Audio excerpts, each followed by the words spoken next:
Valhalla is among the top 3 hunter training institutions, and several hunters apply yearly.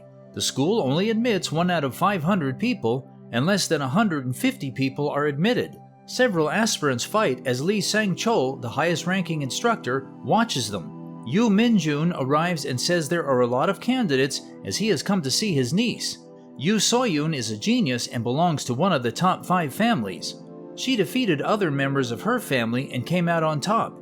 Min-jun says she can communicate with the family's constellation, and the top 5 families are associated with one constellation. Their constellations give them more power and blessings than others, and Sang-chol says there is a difference between receiving a blessing and communicating with the constellation. Yoo So-yoon will fight in 30 seconds, and several people prepare to watch.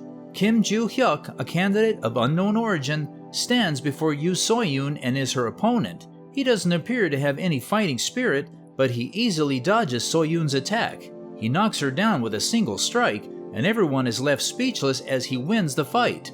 Joo-hyuk wonders why everyone is weak, and he is from 300 years in the past.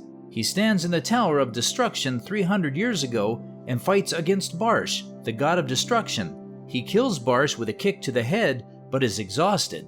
Joo-hyuk sits and says he is about to die after finally becoming someone. The building crumbles and crushes him, but he reincarnates into a 17-year-old 300 years in the future. He is satisfied because his knowledge is intact, and he plans to live a luxurious life. A translucent window appears and informs him a tower of destruction will appear in 5 years. He says he will destroy the tower once and for all and live a life of leisure and luxury. The window instructs him to find his weapons and memories in Valhalla's room of constellations. Joo-hyuk goes to the academy and several people are present to watch him fight. Oh Se-hyuk is his opponent, and he thinks his image will increase if he defeats Joo-hyuk. He says he will end the fight quickly, and Joo-hyuk insults him. Oh Se-hyuk is the Osun family's eldest son, and he isn't good at martial arts or literature. He has an excellent physique and is often called a genius because of it.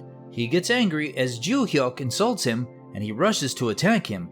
Joo-hyuk says he can't win the fight based on his physique, but dodges Oh Se-hyuk's attack easily. He knocks Se-hyuk down and says he can't win by observing his opponent. Joo-hyuk wins the fight and says his body is adequate for hunting monsters. Several officials watch as Oh Se-hyuk loses and think the counterattack was simple.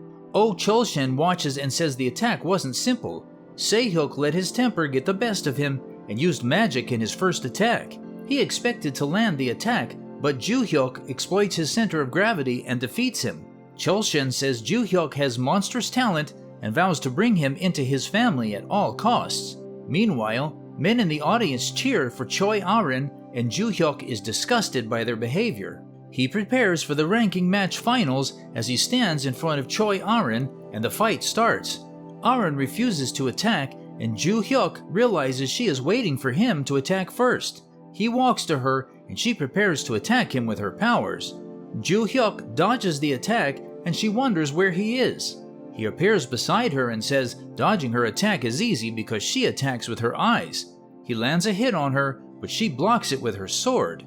The attack pushes Arin, and Joo-hyuk realizes he didn't hit her. Arin shakes as his attack is heavy, and he suddenly rests his fist on her sword. He asks her to try and dodge the next attack and hits her with extreme force. The attack pushes the sword to her belly and knocks her down. Joo-hyuk says his attack felt strange because his posture was off, but it doesn't matter. He successfully wins the fight and is at the top of Valhalla's admission list. He steps out of the arena and several reporters and guild representatives approach him. They promise to give him the best treatment, but he asks them to shut up. Several people talk about Kim Joo-hyuk on social media and wonder if he is a psychopath. Joo-hyuk attends school and is bored as he listens to the academy's history. Several people stare at him, and he says he might have stood out too much. He wonders what the window means by finding his weapons and says he must get into the room and leave. The entrance ceremony ends, and the students go to their various classes. Kim Lee-gun takes his students to the virtual combat simulation room and wonders why they are distributed like that. Yoo So-yoon, Choi Arin, Oh Se-hyuk, and Joo-hyuk are in his class, and Lee-gun wonders why 3 members of the top 5 families are in his class. He says he is doomed, but calms himself and says he must start off strong. Lee-gun clears his throat and introduces himself to the students. He activates the virtual simulation around the students, and several monsters appear around the students. The monsters attack the students, but a barrier stops them and they cannot get through. Lee-gun calls Ju-hyuk and asks if he can fight all the monsters alone.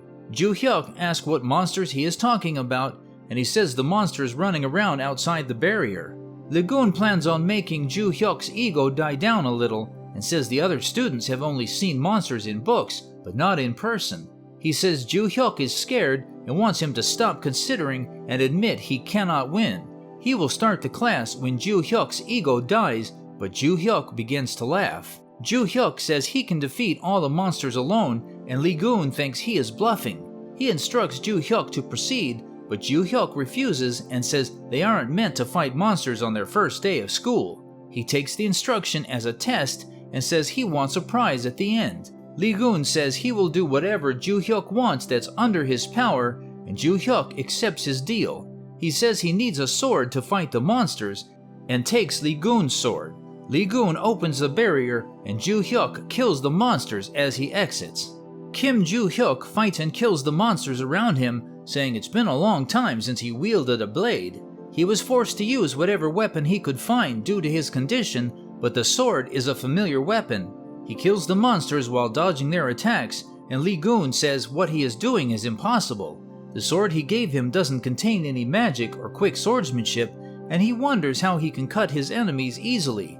Ju-hyuk defeats all the monsters and says he wants to go to the constellation's room. He instructs Lee-gun to take him there and asks if he will keep to his end of the bargain. Lee-gun is left speechless, but they continue their day. The day comes to an end, and Lee-gun says the students should return to their dorms and get some rest. Ju-hyuk is exhausted at the end of the class and realizes he never considered teaching students. He says he never went to school and leaves the class as he got some information from it. Constellations are involved with hunters as their holy relics and give them special powers. Ju-hyuk says swordsmanship and annihilating monsters are useless, and he decides to return to his dorm and practice martial arts. Choi Arin suddenly emerges and stands behind Ju-hyuk. Meanwhile, Lee-gun talks to Sang-chol and wonders if Ju-hyuk is a high school student. He wonders how Ju-hyuk could defeat 120 monsters when he has never seen a monster. Sang-chol says Ju-hyuk is an orphan and isn't a forger. He says he will ask the headmaster to let him enter the constellation's room, and Lee-gun is thankful. He wonders what will happen the following year and says it will be difficult to control the students. Sang-chol says there is an exchange student from the Ventric family, and his name is Rockdill. He was kicked out of the British Academy for causing trouble, and Lee-gun says his situation is better than that of the next class. Choi Arin stands before Ju-hyuk, and he wonders what she wants. Arin asks him to teach her swordsmanship. Kim Ju-hyuk refuses to teach Choi Arin swordsmanship, and she asks his reason. He says he doesn't want to and asks if she has anything else to say. Arin asks him to teach her swordsmanship, and he asks if there is something wrong with her ears. He has no intentions of teaching her and walks away. Ju-hyuk goes to class the following day and stares at his palm. He says his new body is better than he thought, but he cannot train because he doesn't have magic power. He says his problem can be solved if he finds a certain item. Rockdill Ventric and his attendant, Yuria D. Felix, stand before Ju-hyuk, and he asks who they are. Rockdill introduces himself and asks Ju-hyuk if he wants to become strong. Rockdill is a member of the main Ventric family, and it is often difficult for a branch of a family to gain wealth and power. The Ventric family has a beak mask that's the constellation's guardian, making the family different from others. The family signed a contract with a non-constellation member, and they possess a lot of power. The Ventric family branch line can have as much power as the main family. Rockdill has become arrogant and was kicked out of the British Academy. Rockdill says he always gets what he wants, and the family has a way of always helping him. Rockdill plans on getting Ju-hyuk on his side because he was the center of attention during the entrance ceremony. He tells Ju-hyuk he will lead him to the Vendric's family constellation, but Ju-hyuk insults him. Rockdill is shocked, and Ju-hyuk asks if he thinks he is stupid. He calls Rockdill an idiot and says he isn't interested in him and just showing off. Rockdill gets furious, but Sang-chol enters and instructs him to return to his seat. Rockdale asks Ju-hyuk to meet him later and storms out of the room. Ju-hyuk leaves school at the end of the day and doesn't get new information. Arin follows him and asks him to teach her swordsmanship. Rockdale angrily smashes a piece of furniture and instructs Yuria to call Desera. He says he has someone that needs to be dealt with. Rockdale gives Yuria instructions, but she ignores him. He grabs her hair and asks if he should throw her out of their family. He throws her to the ground and instructs her to contact Desera. There is a son of the Rise family in 2nd grade, and Rockdale wants to see him. Ju-hyuk meditates in his room and complains because his body is garbage and unable to draw out any magic. Earlier that day, Arin follows Ju-hyuk as he walks to the dorms and asks him to teach her the art of the sword. Ju-hyuk says she is annoying and charges her 10 million won for one lesson. He intends to scare her away and tries to leave, but she asks for his phone. She gives him her number and says it will be easier for her to send the money. Ju-hyuk is shocked as he sees a notification that asks him to accept 100 million won. He refuses to accept the money and says he won't teach her. He sits in his dorm and wonders how a student can easily send 100 million won. Ju-hyuk says the money doesn't matter because he can find a certain item that is more important. He puts on his clothes, picks up a shovel, and says he will find a secret vault. He walks into the woods and says he checked in advance before coming to the school. He says there are 3 notes left and they're in the mountains of Valhalla. He releases his mana as he searches for the notes, and his mana moves around the woods. It can be found by sensing the marble that responds to his magic. A certain spot glows in the woods, and Ju-hyuk can sense it with the little magic he has. He finds the glowing spot and begins digging as he hopes his notes and riches are still intact. He gets to the vault after digging for several hours and finds a keyhole. A regular key won't fit, so he makes a string of magic and forms a key. Ju-hyuk inserts the key into the keyhole and successfully opens the vault. He enters the vault, stares at his riches, and asks if they have been well. Ju-hyuk finds several storage stones amongst his money and says it is time for him to use them. He absorbs one storage stone and says magic power is flowing from it. He wonders if he should leave the heavy gold bars and take only the light jewelry. Ju-hyuk returns to class and is exhausted because of all of the digging he did. His muscles ache as he sits, and Arin suddenly squats in front of him. She asks him to teach her the art of the sword and realizes she isn't going to stop asking. According to Ju-hyuk's research, Arin's family is among the top 5 families and they practice swordsmanship. He wonders why she wants him to be her teacher and says she can learn more from her family. She insists on learning from him because she hasn't seen anyone wield a blade better than him.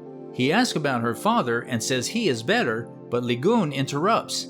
He instructs Ju-hyuk to follow him to the teacher's room and says it's regarding what he asked for.